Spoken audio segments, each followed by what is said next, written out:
Lo que en verdad me interesa son las historias de fantasmas, los cuentos de hadas, historias de folclore, mitología, religión, a veces el ocultismo. Y todo ello tiene que ver con el pasado, lo que extrañamente podría ser mi mayor pasión. En 1897, Bram Stoker publica Drácula, un clásico de la literatura inglesa y gótica que, si bien no fue la primera en presentarlos, se convertiría en el máximo pilar de la figura del vampiro dentro de la ficción. En 1922 estrena en Alemania Nosferatu, adaptación no autorizada de Drácula que daba la estacada definitiva con la que se consagraba el expresionismo alemán después de que el gabinete del Dr. Caligari liderara la carga en 1920. Más de 100 años después, el estadounidense Robert Eggers presenta en salas Nosferatu, remake de la original que el director vio a la edad de 9 años. Lo que se quedó conmigo hasta la adultez fue cómo Murnau y sus colaboradores convirtieron la novela de Stoker en un muy simple y enigmático cuento de hadas.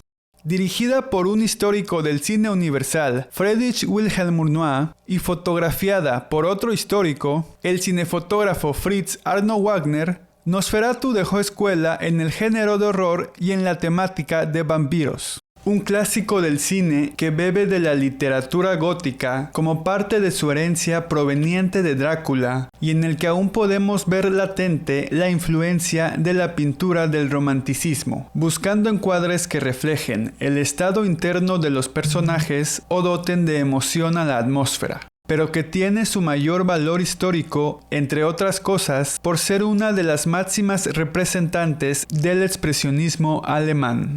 ¿Pero qué es el expresionismo alemán? Fue una corriente artística surgida en una Alemania que aún intentaba sanar las heridas de su derrota en la Primera Guerra Mundial. Se centraba en expresar las emociones de la escena, sirviéndose de los elementos hasta entonces menos habituales para ello, como la escenografía, decorado o iluminación, aceptando y abrazando lo inverosímil de la imagen. Todo con actuaciones más expresivas o exageradas, dejando de lado las inclinaciones más realistas dentro de la industria.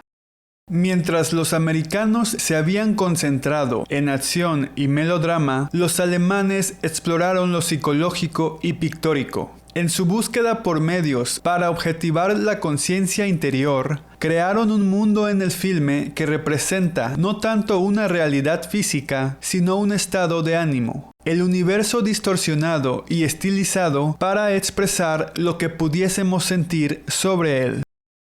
Al concebir sus historias, Robert Eggers hasta ahora se ha mantenido distante a tiempos modernos, lo que facilita la faceta mística en las temáticas de sus películas y la creación de mundos con elementos fantásticos, apelando siempre a algún tipo de mitología o folclore.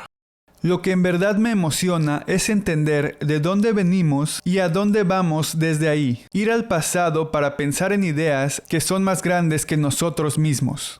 Viendo su filmografía desde el lado financiero, Eggers arranca con el éxito rotundo de La Bruja, con la que irrumpió en la industria en 2015 y cuya taquilla multiplica por 10 el presupuesto de producción de la película.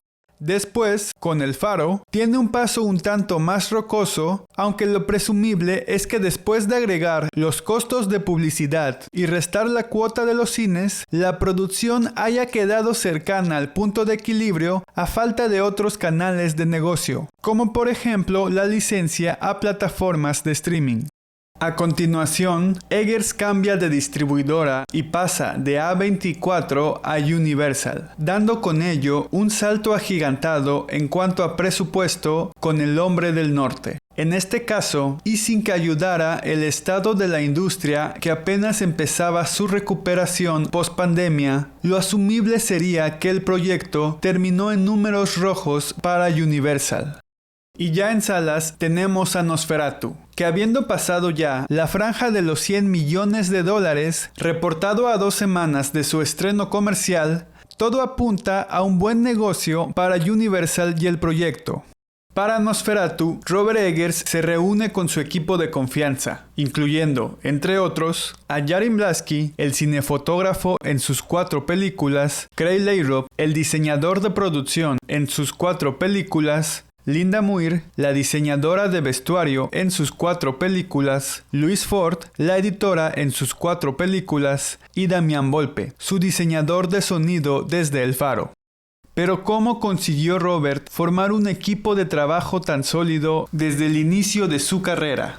Algunos lo acompañan desde sus cortometrajes previos a La Bruja, pero en esta entrevista de 2016 tenemos un ejemplo concreto del proceso de reclutamiento durante su ópera prima. Respecto a trabajar con el diseñador de producción Craig Layrob en La Bruja, Eggers nos cuenta: Craig fue la única persona que se presentó a la entrevista con el mismo nivel de investigación que yo había hecho. Todos los demás tenían una idea de cuento y desinformada de cómo era la incipiente Nueva Inglaterra. Algo más basado en novelas y películas de televisión que en historia real. Craig llegó con planos de la casa de madera más antigua de Nueva Inglaterra y cosas que arqueólogos habían estado desenterrando. En verdad sabía de qué diablos se trataba. De hecho, cuando fuimos a Massachusetts de excursión, él sabía más que el curador del museo. Fue una contratación fácil.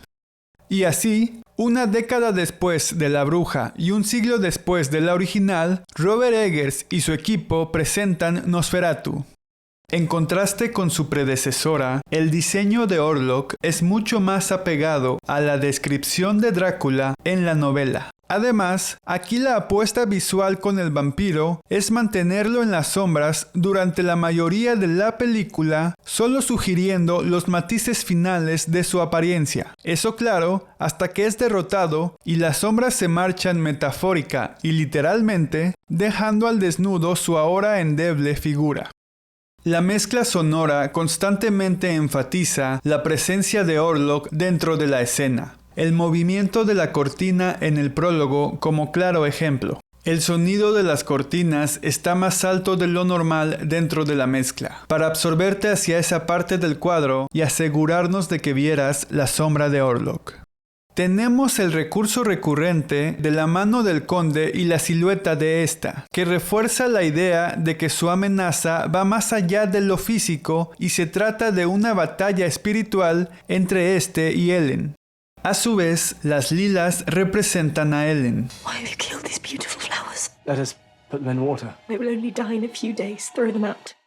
Orlok tiene un recuerdo de las lilas. Aún puede olerlas cada vez que entra en contacto con el cabello de Ellen. Fueron lo que Ellen usó en su boda. Las lilas la acompañan desde el prólogo y hasta el último plano de la película, significando el arco de Ellen y su relación con Nosferatu. Presentes en su tiara de novia y en su lecho de muerte, al derrotar al conde, ilustrando su pasaje de víctima a heroína. Esta es posiblemente la película de Eggers con menos grabación en locaciones y mayor construcción de foros, aunque manteniendo la predilección de director y cinefotógrafo por luz natural y el uso de velas dentro y fuera del cuadro. Con una iluminación que tiende a elevar el contraste entre luces y sombras a medida que se busca sugerir la subyacente amenaza del conde Orlok. A continuación, parte de lo que nos cuenta el director de fotografía respecto al manejo de cámara y lenguaje en Nosferatu. La mayoría del tiempo, el lente era un 35 milímetros. No hay ningún plano que sea más abierto de 27 milímetros ni más cerrado de 40 milímetros. 85% del tiempo es el 35 milímetros. Nuestros sets están construidos en parte para esa distancia focal. Los sets pueden sentirse más pequeños de lo que realmente son debido al lente.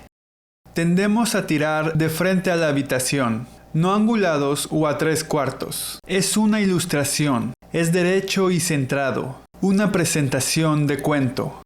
Y es que justo el mismo Robert Eggers define su película como un cuento de hadas gótico, y como su antecesora, adapta no solo la historia de Stoker, sino también elementos recurrentes en la misma literatura gótica, como lo son una atmósfera sombría y terrorífica, fuerzas sobrenaturales, ruinas medievales o antiguos castillos como parte de la ambientación, presagios y visiones, comúnmente en forma de pesadillas. Emociones extremas con personajes rozando la locura.